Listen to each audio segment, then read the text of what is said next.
Bismillahirrahmanirrahim. Assalamualaikum warahmatullahi wabarakatuh.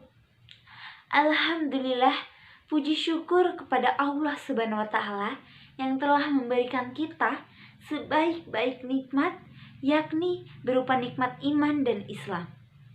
Salawat serta salam semoga selalu tercurah limpahkan kepada Nabi kita, Rasul kita, role model seluruh umat muslim, yakni Nabi Muhammad Sallallahu Alaihi Wasallam.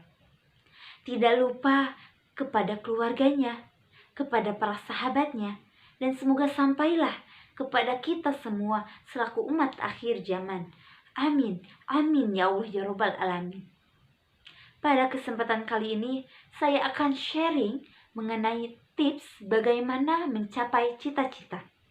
Ya, tentu kita semua mempunyai cita-cita yang hendak dicapai.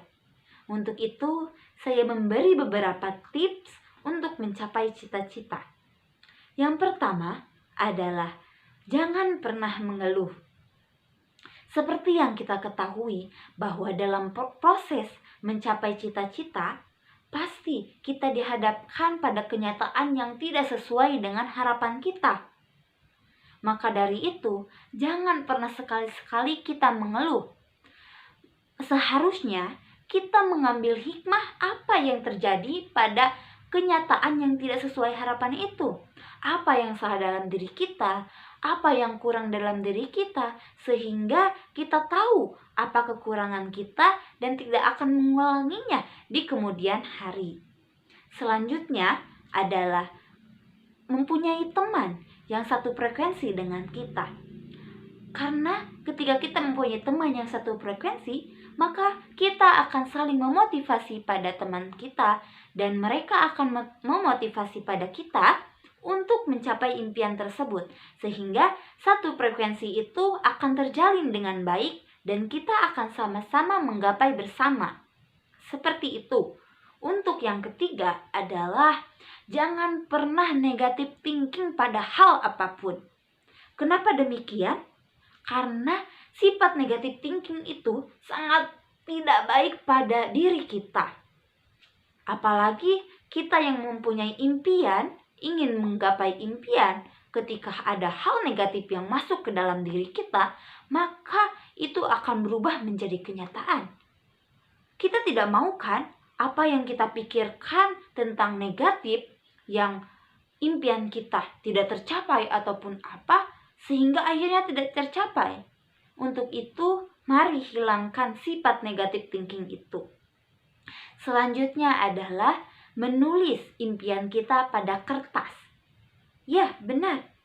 Itu salah satu pendorong atau motivasi diri ketika kita melihat kertas yang bertulisan impian-impian kita akan lebih semangat dalam mencapai impian tersebut. Selanjutnya, jangan menunda pekerjaan. Benar, ketika kita mencapai suatu hal dan banyak pekerjaan yang kita lakukan, tapi tidak kita lakukan, malah menunda-nunda. Akhirnya, pekerjaan yang awalnya sedikit bertambah banyak dan kita tidak bisa mengerjakan pekerjaan yang lainnya, sehingga pekerjaan itu akan lebih banyak dan banyak. Lalu apa jadinya ketika pekerjaan kita banyak tapi impian kita tidak sampai terus? Karena apa?